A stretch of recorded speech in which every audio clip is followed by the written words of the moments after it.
Frères et sœurs, que la paix et la grâce de notre Seigneur et Sauveur Jésus-Christ soient avec vous. Ici est WH Redemption Ministries pour notre dévotion matinale pour ce samedi 8 février 2025. Toujours dans la mission de vous accompagner, journée après journée, réveil après réveil, matinée après matinée, sur le chemin du royaume de Dieu. Car l'essentiel, frères et sœurs, est dans le royaume de Dieu. La force est en Dieu. La guérison est en Dieu. La protection, frères et sœurs, est en Dieu. L'abondance est en Dieu. La sagesse est en notre Dieu. Et surtout, l'espérance est en lui. C'est pourquoi, frères et sœurs, nous nous répétons à chaque instant, cherchons d'abord le royaume de Dieu et sa justice, et toutes les autres choses nous seront données en plus. Donc, bon réveil mon frère, bon réveil ma sœur, et c'est ici la journée que l'Éternel a faite et qu'elle soit pour nous un sujet de gloire et de louange. Donc, rendons grâce à Dieu, frères et sœurs, pour cette journée. Et nous louons le nom de notre Seigneur pour ses bienfaits envers nous, car beaucoup ne se sont pas réveillés. Et ce matin, frères et sœurs, beaucoup n'ont pas vu lever le soleil ce matin. Donc, gloire soit rendue à Dieu. Nous sommes comptés parmi les vivants. Donc, tu peux te réveiller ce matin, mon frère, tu peux te réveiller ce matin, ma soeur, avec la ferme conviction que les bontés de l'Éternel ne sont pas épuisées et elles se sont renouvelées ce matin pour toi. Donc, et nous pouvons crier, frères et sœurs, Ebenezer, Ebenezer, jusqu'ici, et l'Éternel nous a secourus. Donc, le texte qui nous est proposé ce matin pour notre dévotion, c'est le texte que nous trouvons en 2 Chroniques chapitre 20, 2 Chroniques chapitre 20 verset 17, 2 Chroniques chapitre 20 verset 17. Vous n'aurez point à combattre en cette affaire. Présentez-vous, tenez-vous là, et vous verrez la délivrance que l'Éternel vous accordera. Ne craignez point et ne vous effrayez point. Demain, sortez à leur rencontre et l'Éternel sera avec vous. 2 Chroniques chapitre 20 verset 17. Vous n'aurez point à combattre cette affaire. Présentez-vous, tenez-vous là, et vous verrez la délivrance que l'Éternel vous accordera. Ne craignez point et ne vous effrayez point. Demain, sortez à leur rencontre et l'Éternel sera avec vous. Donc, avant même de commenter ce verset, frères et sœurs, prenons le temps de regarder le contexte. Ça va nous aider à mieux comprendre. Donc, le contexte de ce verset se trouve dans l'histoire de Josaphat, et roi de Juda, qui se trouve confronté à une grande armée d'ennemis et venu l'attaquer. En fait, en 2 Chroniques 20, et Josaphat et tout le peuple de Juda cherchent l'aide de Dieu face à cette menace.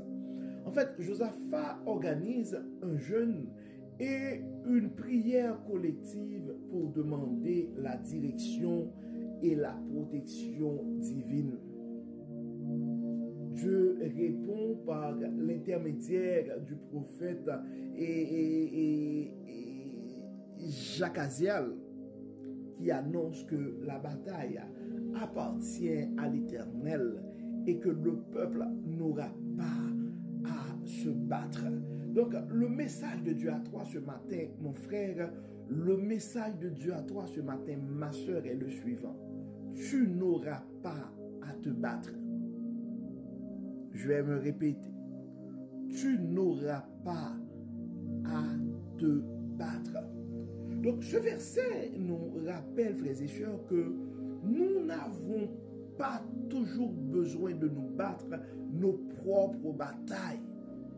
Donc, il nous invite à faire confiance en Dieu, à placer notre confiance en Dieu et à rester ferme et à observer comment il va agir en notre faveur.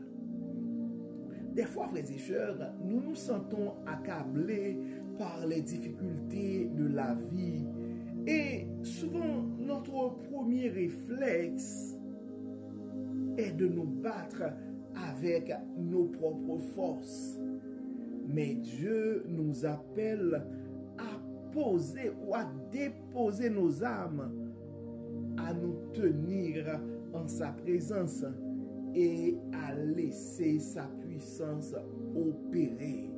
Donc tu es appelé ce matin, mon frère, tu es appelé ce matin, ma soeur, à déposer tes âmes au pied de la croix. Nous sommes appelés à déposer nos âmes au pied de la croix ce matin.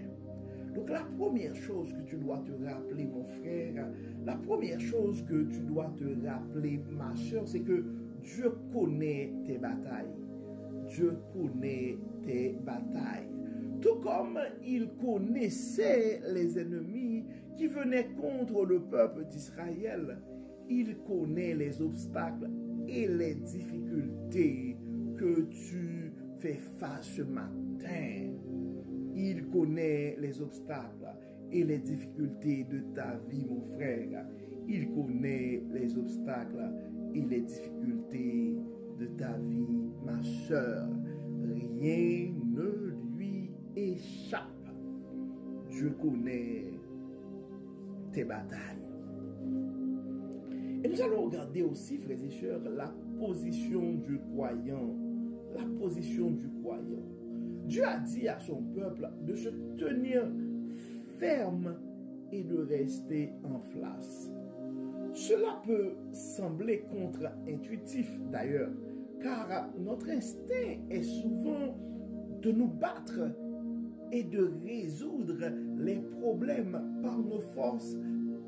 Cependant, la position du croyant est une position de confiance en Dieu.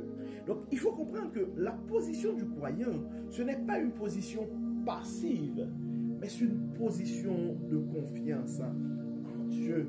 Car nous devons avoir un regard sur les promesses de Dieu, frères et sœurs. Maintenant, regardons la promesse de la délivrance. Dieu promet sa délivrance à ceux qui lui font confiance. Donc, il dit au peuple, vous verrez la délivrance que l'Éternel vous accordera. C'est une promesse qui nous encourage, frères et sœurs, à espérer en Dieu, même lorsque la situation semble désespérée. Je suis convaincu, je suis en train de me répéter, mais la répétition, frères et sœurs, il y a quelqu'un qui a besoin de se rappeler de cette parole, de cette promesse du Dieu vivant.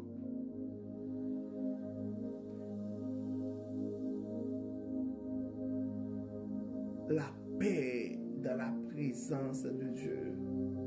La paix dans la présence de Dieu. Dieu dit également, frères et sœurs, ne craignez point et ne vous effrayez point. Ne craignez point et ne vous effrayez moi. Donc, la paix de Dieu, frères et sœurs, c'est un don précieux qui transcende les circonstances.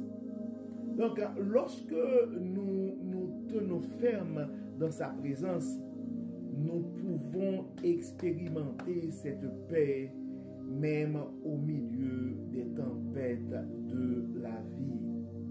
Nous pouvons expérimenter cette paix même au milieu des tempêtes de la vie. La paix dans la présence de Dieu. Maintenant, en ce samedi, frères et sœurs, prenons le temps de réfléchir aux situations dans lesquelles nous avons essayé de tout contrôler par nos propres moyens. Probablement, tu as une situation devant toi, puis tu veux tout contrôler. Ça pourrait être au niveau de ta relation avec ton conjoint ou ta conjointe. Ça pourrait être au niveau de la relation avec tes enfants. Ça pourrait être au niveau du ministère. Ça pourrait être au niveau de ton entreprise. Ça pourrait être au niveau de ta maladie. Tu veux tout compléter, ta santé. Tu veux tout contrôler. Alors, prenons le temps de réfléchir à ces situations. Et nous allons prendre le temps aussi. Nous allons prendre un moment pour remettre nos batailles, pour remettre nos combats entre les mains de Dieu. Car tout en lui faisant confiance pour la délivrance. Car ce verset nous rappelle que notre rôle est de rester ferme, frères et sœurs, dans notre foi et de ne pas craindre et de laisser Dieu se manifester dans nos vies. Donc faisons confiance à Dieu ce matin. Donc gardons la paix dans sa présence. C'est la position du croyant, la paix dans la présence de Dieu. C'est la confiance dans la promesse de la délivrance. Car nous devons vivre avec cette conviction, frères et sœurs, que Dieu connaît nos batailles, Dieu connaît nos défis. Donc, comme d'habitude, frères et sœurs, nous allons prier. Nous allons remercier Dieu pour cette promesse de délivrance et nous allons demander à Dieu de nous aider à lui faire confiance et à nous appuyer et à ne pas nous appuyer sur nos propres forces, mais sur la promesse de la délivrance, sur sa promesse de la délivrance en fait. Prions le Seigneur. Dieu de toute bonté, Dieu de toute grâce, nous te disons merci Seigneur pour ton amour, merci pour ta grâce, merci pour ta fidélité, merci Seigneur pour la manière que tu n'arrêtes pas de nous rappeler, que tu connais nos combats, que tu nous promets la délivrance et tu nous appelles à placer notre confiance en toi dans tes promesses. Dieu de bonté, Dieu de grâce, Dieu de toute miséricorde, nous nous remettons entièrement à toi ce matin. Nous avons des frères et sœurs qui sont malades.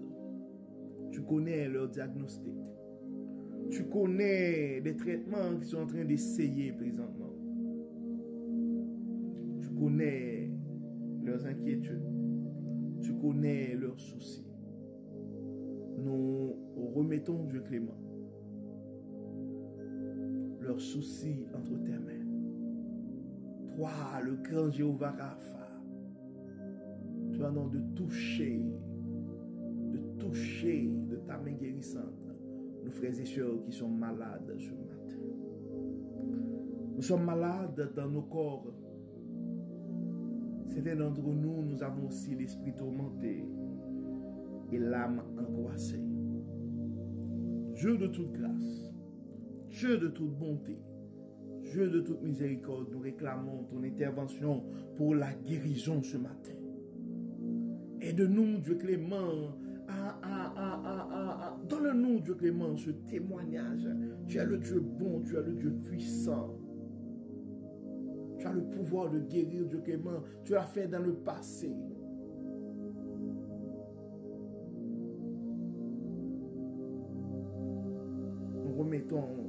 frères et sœurs qui sont malades entre tes mains. Nous avons des frères et sœurs qui ont l'âme qui se déchire ce matin. Et des fois pas à cause de leurs problèmes, mais à cause de la situation d'un frère ou d'une sœur. Dieu de toute délivrance délivre ce matin. Tu connais nos combats, tu connais nos soucis. Interviens et utilise ta force à notre faveur ce matin. Donne ce témoignage à tes enfants bien-aimés. Montre, Dieu clément, à ceux qui nous entourent que tu es le Dieu qui maîtrise tout. Guéris, Seigneur. Guéris, Seigneur. Nous remettons notre frère qui est à l'hôpital, qui est toujours à l'hôpital, qui a eu plusieurs cris et arrêts cardiaques, mais qui est toujours en vie. Un membre lui a été amputé, mais Dieu clément, si tu le gardes toujours en vie, tu as une raison, tu as une mission pour ta vie. Nous remettons ce frère entre tes mains. Nous remettons son corps, son esprit, son âme entre tes mains. Nous remettons entre tes mains ses proches qui sont affectés par sa situation. Nous remettons, Dieu clément, ses enfants entre tes mains. Tu es le Dieu de toute puissance, tu es le Dieu des miracles. Nous demandons, Seigneur, d'opérer un miracle dans la vie de ce frère et dans son environnement. Prouve, Dieu clément, prouve, Dieu tout-puissant, à ses proches et à lui, que tu existes et tu maîtrises tout. Fais quelque chose éternel qui va étonner non seulement ce frère, mais les gens qui l'entourent. Dieu Père tout-puissant, nous avons d'autres frères et sœurs qui ont des soucis. Certains sont en train de vivre des situations assez très stressantes parce qu'ils sont nouveaux sur une terre étrangère. Ils ont du mal à trouver un emploi. Ils ont du mal à se replacer. Dieu de toute grâce, Dieu de toute bénédiction.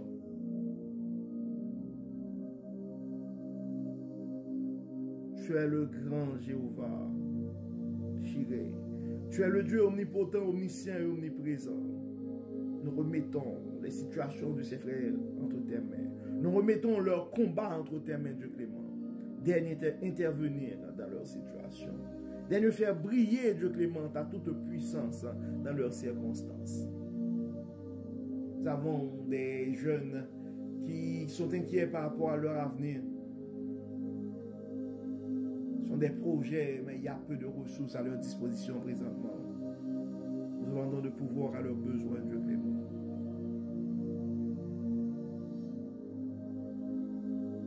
Nous remettons des parents entre tes mains qui s'inquiètent pour l'avenir de leurs enfants. Nous demandons, Seigneur, de les prouver que ce combat est à toi et que leurs enfants, ce sont tes enfants.